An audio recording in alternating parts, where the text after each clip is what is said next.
Foi um fato que se deu um dia. Se abriu. O primeiro. Depois o senhor verá por quê, me devolvendo minha razão. Se deu a tanto, faz tanto, imagine. Eu devia de estar com uns 14 anos, se tínhamos vindo para aqui em circunstâncias de 5 léguas. Minha mãe e eu. No porto do Rio de Janeiro nosso.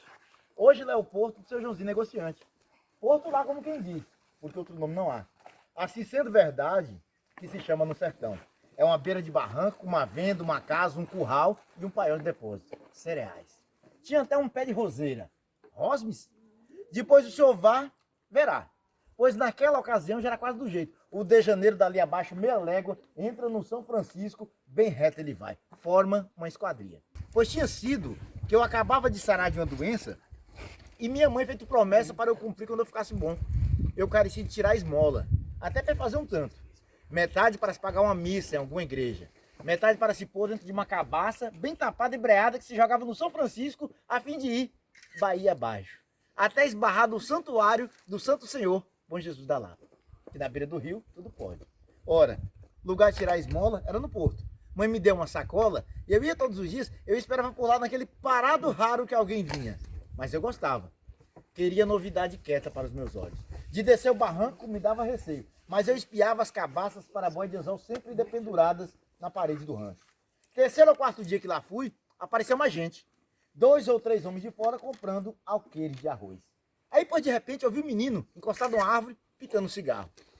Menino mocinho, pouco menos do que eu, ou devia de regular minha idade.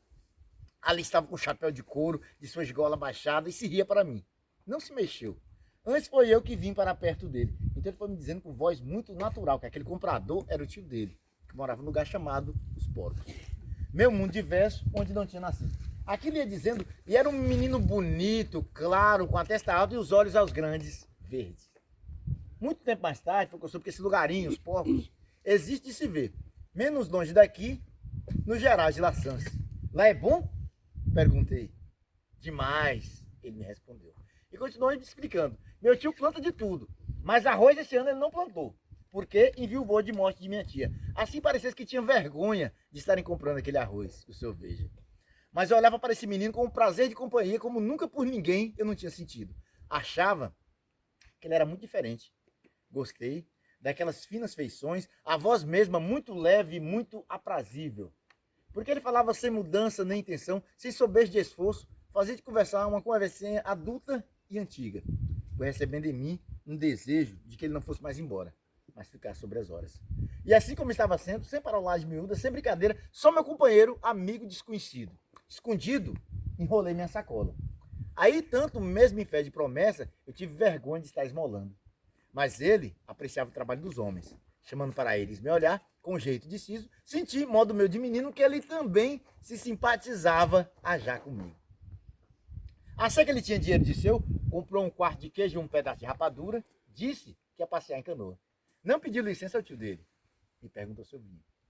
Tudo fazia de um realce de simplicidade, tanto desmentindo pressa que a gente só podia responder que sim. Ele me deu a mão para ajudar a descer o barranco. As canoas eram algumas, elas todas compridas como as de hoje, escavacadas cada qual em tronco de pau de árvore. Uma estava ocupada, a pipada passando sacos de arroz, e nós escolhemos a melhor das outras, quase sem água, nem lama nenhuma no fundo. Sentei lá dentro, de pinto em ovo. Ele se sentou em minha frente, estávamos virados um para o outro. Notei que a canoa se equilibrava mal, balançando no estado do rio. O menino tinha me dado a mão para ajudar a descer o barranco. Era uma mão bonita, macia e quente. Agora eu estava vergonhoso, perturbado. O vacilo da canoa me dava um aumentante receio. Olhei aqueles esmerados, smartes olhos, botado verde de folhudas pestanas, luzia um efeito de calma, que até me repassasse. Eu não sabia nadar.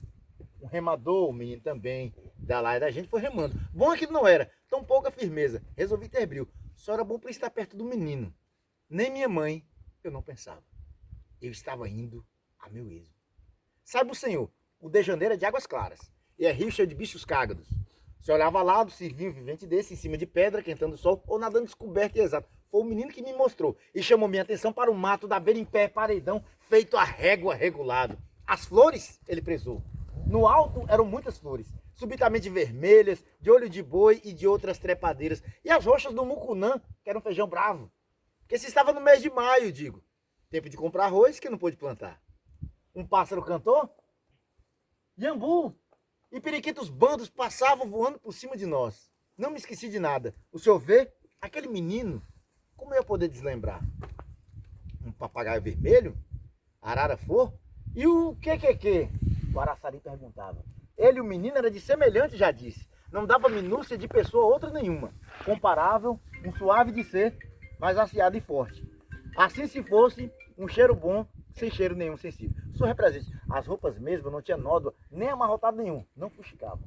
A bem dizer, ele pouco falava, se via que estava apreciando o ar do tempo, calado e sabido. E eu queria que ele gostasse de mim, mas com pouco chegávamos no do Chico. O seu suja é de repentemente aquela terrível água de largura, imensidade. Medo maior que se tem é de vir canoando no Ribeirãozinho e dar sem espelho no corpo de um rio grande. Até pelo mudar, a feiura com que o São Francisco puxa, se moendo todo barrento vermelho, esse é para Rio de Janeiro só quase um rego verde só. Daqui vamos voltar? Eu pedi ansiado. O menino não me olhou, porque já tinha estado me olhando como estava. Para quê? Ele simples perguntou no descanso de paz, mas sério, naquela sua formosa simpatia deu ordem ao canoeiro, com uma palavra só firme, mas sem vexame. Atravessa. O canoeiro obedeceu. Eu tive medo, sabe? Tudo foi isso, tive medo. Enxerguei os confins do rio do outro lado, longe, longe, com que prazo se ia até lá? Medo e vergonha. Mas eu tinha até ali agarrado a esperança. Eu tinha ouvido dizer que quando a canoa vira, ela fica boiando. E é bastante gente se apoiar nela, encostar um dedo que seja, para se ter tenência, a constância de não afundar e aí ir seguindo até sobre se sair no seco. Eu disse isso. E o canoeiro me contradisse. Essa é das que afunda inteira, é canoa de peroba. Canoa de peroba e de pau d'óleo não sobre nada. Me deu uma tontura. O ódio que eu quis. Ah, com tantas canoas no porto, boas canoas boiantes de faveira ou tamboril, de burana, vinhate ou cedro, e a gente escuridou aquela. Até fosse crime fabricar dessas de madeira burra. João Guimarães Rosa, Grande Sertão, Veredas. Os cachorros todos latiram no São Gregório. Alguém estava batendo. Era mês de maio, má lua. O frio fiava. E quanto ao moço, eu custava muito para me levantar. Não por fraca saúde, mas por preguiça mal corrigida. Assim que saí da cama e fui ver se era de se abrir, meu padrinho, Celorico Mendes, com a lamparina na mão, já estava pondo para dentro da sala uns homens, que eram 6. Todos de chapéu grande, trajados de capotes e capas, arrastaram esporas. Ali entraram numa aragem que me deu susto de possível revoltosa. Admirei tantas armas, mas eles não eram caçadores. Ao que farejei, pé de guerra. Meu padrinho mandou ir lá dentro chamar alguma das mulheres e quase um café quente. Quando voltei, um dos homens, Alarico Totonho, estava expondo, explicando. Todos continuavam sem tomar assento. Alarico Totonho sendo fazendeiro do Gramogol, conhecido meu padrinho. Ele com seu irmão, Luiz Totonho, pessoas finas, gente de bem, tinha encomendado auxiliamento de Augusto para a questão política, logo entendi. Meu padrinho escutava, aprovando com a cabeça. Mas para quem sempre estava olhando, com admiração toda perturbosa, era para o chefe do jagunço, o principal. O senhor sabe quem era esse? Joca Ramiro. Só de ouvir o nome, eu parei na maior suspensão. Fred, Joca Ramiro estava de braços cruzados. O chapéu dele se desabava muito largo. Dele até a sombra, que a lamparina riava na parede, se trispunha diversa na imponência. Rojava o volume. E vi que era um bonito, caprichado em tudo, vi que era um homem gentil. Dos lados, ombreava com ele 2 jagunções. Depois eu soube que seus segundos. Um se chamava Ricardão, corpulento e quieto, com um modo simpático de sorriso, compunha o ar de um fazendeiro abaçado. O outro, Hermógenes, homem sem anjo da guarda. Na hora não notei de uma vez, pouco fui receando o Hermógenes. Ele estava de costa, mas umas costas desconformes, a cacunda amontoada com o chapéu raso em cima, mas um chapéu redondo de couro que se tem uma cabaça na cabeça. Aquele homem se arrepanhava de não ter pescoço. As calças dele como se enrugavam demais da conta, enfulipado e dobrado. As pernas muito abertas. Mas quando ele caminhou uns passos, se arrastava. Me pareceu que ele nem queria levantar os pés do chão. Reproduzo isso e fico pensando, será que a vida socorre a gente certos avisos? Sempre me lembro dele me lembro mal, mas atrás de muitos fumaças. Naquela hora eu estava querendo que ele não virasse a cara. Ele virou. A sombra do chapéu dava até quase na boca, enegrecendo. No terminar, a Larico Totônio pediu que precisava do recanto oculto, onde a tropa dos homens passasse o dia que vinha, pois viajava de noite, dando surpresa e desmanchando os rastros. Tem ótimo reconditório. Meu padrinho consentiu. E mandou que eu fosse guiar aquela gente até onde o poço do Cambaubal, no fechado Mato Capuão. Primeiro tomou os cafés. Assim Joca Ramiro corria pronto os olhos e tudo ali, sorrindo franco, a cara de galhardo e pôs as mãos nos bolsos. O Ricardão já é grosso. E aquele Hermógenes veio para sair comigo, mas o outro homem, um cabeça chata alvaço, com muita viveza no olhar. Desse, gostei. A Laripe se chamava. Até hoje se chama. Em que eles dois a cavalo e eu a pé, viemos onde estavam esperando os outros 2 passos, no baixo da estrada. Aí, mês de maio, falei com a estrela d'alva. O orvalho pipingando, baciadas e os grilos no xiririm. De repente, de certa distância, enchi espaço aquela massa forte. Antes de poder ver, eu já pressentia. O estado de cavalos, os cavaleiros. Nenhum não tinha desapiado e deviam ser perto de um 100. Respirei. A gente só viu bafejo, o cheiro de crinas e rabos sacudidos, o pelo deles de sovelho semeados da poeira do sertão. Adonde?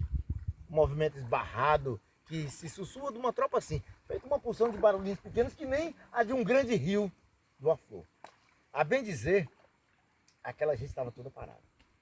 Mas uma cela range de seu, tine, marriais, estribe, estribeira ou coscóis. Quando o animal lambe o freio, mastiga. Couro raspa em couro, os cavalos dão de orelha, eu bato com o pé. Daqui, dali um sopro, meu arquejo. E um cavaleiro ou outro tocava manso ou montada, avançando naquele bolo, mudando de lugar, brindava. Eu não sentia os homens, sabia só dos cavalos. Mas os cavalos mantidos, montados, é diferente. Grande uva. E aos poucos, divulgava os vultos muito feito árvores crescidas lado a lado. O chapéu repulsado, as pontas dos rifles subindo nas costas. Porque eles não falavam. Esperava restando assim, a gente tinha medo. Ali, devia de estar algum dos homens mais terríveis sertanejos, em cima de seus cavalos teúdos, parado contra a paciência. Soubessem assim, eu de certo de guarda, apartado dos mais, se viu um cavaleiro inteiro. Veio vindo para cá.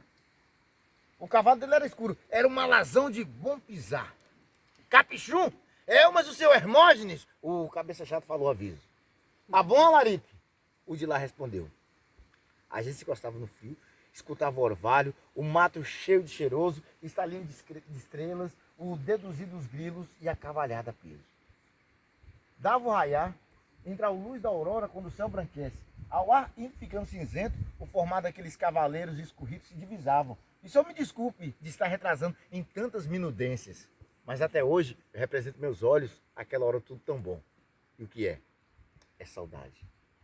De junto com o Capichum, aproximou outro um, também de Sotoché, que o Hermógenes tratou de ser Max. O Hermógenes tinha uma voz que não era fanhosa nem rouca, mas assim desgovernada, desigual.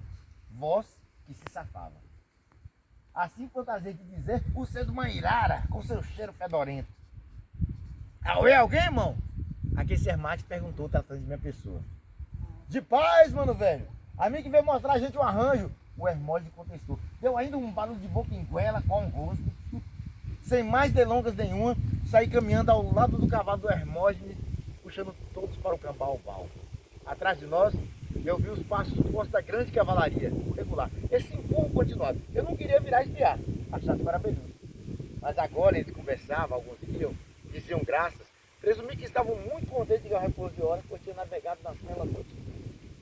Quem falou mais alto? Aquilo era bonito e feitinho. Seu Luiz, cadê a moça virgem? Largamos a estrada, num capim molhado, meus pés travavam.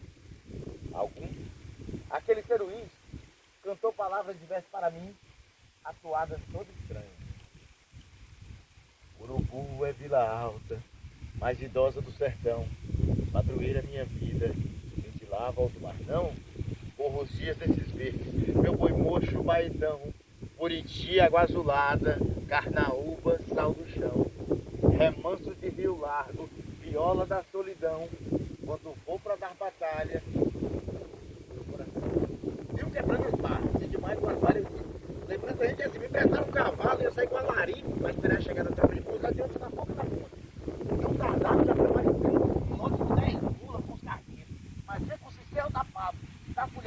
rama de algodão. Fora o geme-geme das cangaias, não fazia nenhum rumor. Guiamos os tropeiros também para o Cambaubal. Mas aí meu padrinho chegou com o Joca Ramiro, Ricardão e os Totões. Meu padrinho insistiu. Me trouxe outra vez para casa. O dia já estava clareando completo e meu coração estava cheio de coisas movimentadas.